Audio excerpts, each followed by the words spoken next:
Revving up my engine, feeling that thrill. With Figure Fight Club, I'm ready to chill. Turbocharged dreams, I'm flying so high. Collecting those figures, reaching for the sky. Going turbo, can't slow down. Action figures all around. So many different scales. What's going on, guys? Welcome to another episode of Figure Showcase. This time we're going to do something a little different. I do randomly still collect WWE figures. I have a giant collection of WWE figures. And this is a new one, Tiffany Stratton Ultimate Edition. There's the box. This is supposedly there's new articulation in this thing, so we're going to find that out. But yeah, I mean, it's actually a good head scan. It looks just like her, and she's hot as hell. But that's the box. And then there should be a QR code, or not QR code, but there's that, what's it called? The DCPI. That's it. That's what we're going to go with, at least. But yeah, take a look at that. I got this off of Amazon, ready to ship. It was like 35 bucks. I hate the fact that everything is going up. But let's see if it's worth it or not, right? I do like that window packaging, and that head scan is actually really nice. They've also did a really good job improving on their head scans, and I kind of like a lot of the WWE figures because of the heads. Just the secret sauce. You could use these heads. The females work really well with the female Balorverse bodies. So if you want like a little bit more realistic looking head on the Balorverse, the female figures for WWE Mattel do work pretty well. I've done a few swaps myself just for my shelf, and it looks really good. But let's open this up and take a look at the figure. All right, so we took her out of the box, and she doesn't really come with all that much. I was a little surprised because normally you get some type of soft goods with Ultimate Editions, but honestly, ever since they launched the Ultimate line from Mattel, like, you really don't need like any other Elite unless you want like that that gear that they were wearing for a special match or something. But most of the time, when the Ultimate Edition is like the definitive version of that figure or of that of that wrestler. So in this case, I had I want to say I had an Elite of Tiffany, and I could toss it in the trash because this is honestly just the looks of it is a lot better. So she comes with three sets of hands in total. Some open hands like this. She's got some pointing finger hands, and then obviously she has those like regular grappling gripping hands. She has a Money in the Bank briefcase. It has a little thing attached to it where it could swing, because she could hold it like a purse. The paint app is pretty nice on that. And then here's the additional head scan. It looks like her. It's a good head scan. It's just a very good head scan. Holy crap! Just kind of looking at it. And then here's the other head that's on the body with her smiling. Again, another good head scan. Now, kind of jumping into articulation, the different thing this time around is that it's on a ball joint. It's never been on a ball joint. It's always been a swivel. So the fact that we had Bill McKenna on one of our Friday shows, and we kind of briefly discussed about the changes for the Ultimate line, Ultimate Edition line, that he said there are changes happening. They're slowly improving stuff, and I think Tiffany was supposed to be the first figure that had that ball joint in the waist instead of the swivel. And when I say swivel, here's an Asuka Ultimate as well. So as you see, it's just swiveling. It doesn't it doesn't rotate or anything like that. So that changes the dynamic, so you have that upper torso that's probably on a ball joint as well, and then you have now the lower waist as well, and then you have the drop hips here. You got thigh swivel, double jointed, knees, toe hinge, ankle, and there's a boot swivel as well. The butterfly joints on this thing was kind of insane. I was looking at that when I took it out of the package. I was like, holy shit, look at that. That's cool. I like the fact that they could do that. I don't think Asuka could do that. I mean, we could put it to the test. She's going to fall over, though, because I know I just bent her in a weird way. And you could just kind of look at her facing downwards for a little bit. I'm sure you guys won't mind. But I guess Asuka does have the same very similar type butterfly. I'm just moving it back to, yeah, there you go. You can see that too. And then her butterfly is going to be a little, I feel like it looks a little different, but it could just be the skin tone on my part. But it looks exactly the same. But I mean, it's impressive with the Ultimate line, what they can do. You have double jointed elbows as well. And then, you know, the different peg system. The heads you have to be careful with, you know. So like I tried to move an ankle and I was struggling there a little bit. And I think this part of the bicep is also kind of I just shut the pop. So it's open. So that's good.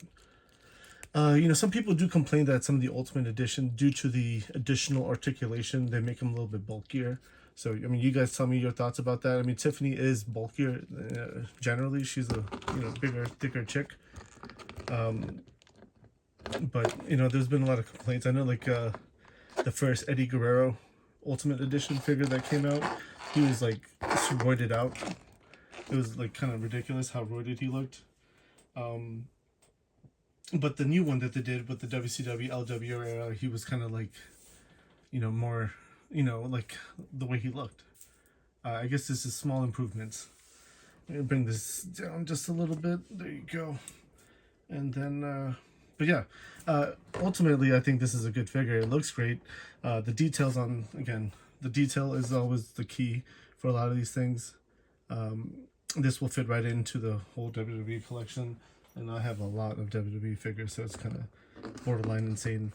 You know, a lot of people with that ball joint, a lot of people had mentioned that AEW Jazzwares, you know, have always had that. But, you know, there's a big difference between a Jazzware figure, in my opinion. This is my opinion. It's not a hot take because I know a lot of people agree with me, but, you know, AEW figures just kind of feel cheap. I mean, it's true. The plastic doesn't feel as good as a WWE figure. You know, not that I didn't think they were great figures. I mean, they were okay figures. They were good. Some of them I liked a lot, but it was always like a hit or a miss. But, you know, the ball joint, the movement, they definitely figured that part out. And I'm glad Ultimate Edition is kind of catching up. And I hope to see the ball joint in the waist for the men too, just because of the fact that it's going to open up a whole, you know, articulation. Because you want that articulation with the ball joint. But let's take a look at some of the size comparisons. You know, I have Asuka here right next to me, so I'm going to just bring her out. I'll just take off her. And, you know, again, hopefully these things stand up and not fall over. And she was falling over. So let's move back just a little bit. There you go. 2 down. There you go. So height-wise, she goes fairly well. I have... This is always right next to me at the table. It goes, you know, again, as I said, the Valaverse figures, or the females go really well with the Valaverse figures, height-wise, and then also, like, you know, you could put some of the heads on the female bucks.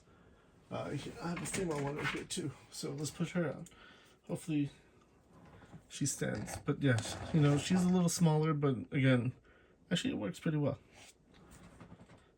These do work, and you know, swapping the heads out, you know, we could do that too, just for funsies, since there's an extra head sitting around over here. It might be a little bit bigger, but it does work. Here you go. Sorry, it didn't go all the way because the hair is pushing it up, but that looks pretty good in my opinion. So I tend to buy some of the cheaper, basic WWE figures for the heads, and that way I could just, you know, pop them and then get rid of the body because you don't really need it. But let's do some more size comparisons and look at some other, see how it fits with some other figures. Now here is a comparison with a Marvel Legends figure and then also the AEW Jazzware Britt Baker. I think that's the Owen Hart version. Again, they are pretty comparable. The cool thing about the wrestling stuff is, you know, all people come in different shapes and sizes. So, you know, whether you have a smaller figure or a larger figure, I mean, unless it's like ridiculously large, but you know what I'm trying to say. You know, people come in all different shapes and sizes, so I don't mind different heights. I actually kind of like that because it's true world building at that point. Because not everyone's the same. But it you know, Marvel Legends is comparable, and then, you know, the AEW obviously were meant to be that way. Now here's a look at with a Notaman Studios. Like, it was a blank body, had some clothes on it. I just think that head is hilarious. And then there's a neck of Beetlejuice. I mean, again, Beetlejuice is a larger figure, so obviously, you know, it's going to be towering most 1/12 scale. And then we'll do one more comparison, and then we'll do. Now here's a comparison with Accessory Studios. You know, definitely, I feel like it fits in pretty well. Again, different shapes and sizes. And then here's a Boss Fight Studios Red Sonja. I think it could fit into both. It works. Then overall, you know, I think Tiffany is, you know, it's a good figure. It's a great head scan. I mean, I'm more impressed with the head scan. The detail is really nice too. All the details, you know what I'm saying? But I'm more excited for that waist ball joint, just because, you know, that's what we kind of needed in the WWE figure line, and they're finally doing it and kind of giving us the things that we've been asking for. And so ultimately, I think, no pun intended, ultimately I think it's a good figure. It's a great head scan on both heads. I just wish it came with something a little bit more. You know, maybe like a soft good something. She doesn't really, I don't think, I mean, she used to come out with a hat back in the day, but I know her characters has changed since then. But, you know, it's a good figure. I would actually say this is probably like a good 8 out of 10. The articulation is nice. The paint apps is nice. The face is awesome. You know, the Money in the Bank thing, I don't really give a shit. It's going to go in the corner somewhere and never get looked at. But, great figure. I actually recommend it. $35. Is it worth it? We're at that day and age where everything is going up. Hopefully things settle down and, you know, get back to normal. And I remember, I think when Ultimates first came out, they were like, I want to say they were like $27.99. But they've been creeping up now the entire time. But yeah, I mean, sometimes in the long run, you know, the good thing about the Ultimates is majority of them go up in value, minus that Alexa Bliss, which has kind of stayed lower priced in general. But most Ultimate figures do go up in value over time when they're kind of out of, you know, out of the market, and it's just a secondary market. But again, this is like, you know, if you only had to buy one Tiffany figure, this is it. In my opinion, this would be the one, because it looks good, great articulation. It kind of hits all the spots on something you want in a figure, and you know, it is the Ultimate Edition. So, overall awesome, 8 out of 10. I recommend it. Thank you for watching this. Make sure to hit that like button, and make sure to subscribe. You know, I'm doing these showcases, something new. I'm still learning, getting better over time. I've definitely noticed a big difference. But yeah. Definitely check out our live shows. We do 3 lives a week, Monday, Tuesday, and Friday night. And you know, till next time, we'll check you out. Check us out till the next one. Take care. Found my place, chasing the thrill.